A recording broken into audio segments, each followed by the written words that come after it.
చిరునవ్వుల తొలకరిలో సిరిమల్లెల చినుకులలో చిరునవ్వుల తొలకరిలో సిరిమల్లెల చినుకులలో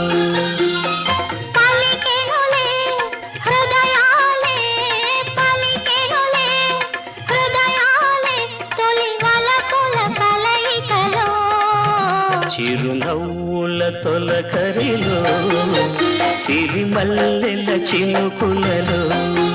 మురా, నీవు నటించగలవా? నటనా? ఏడుపు నటించవలే. అందుకు నటన ఎందుకు గురుదేవా? నా బ్రతుకే ఏడుపు కదా. అది సహజము.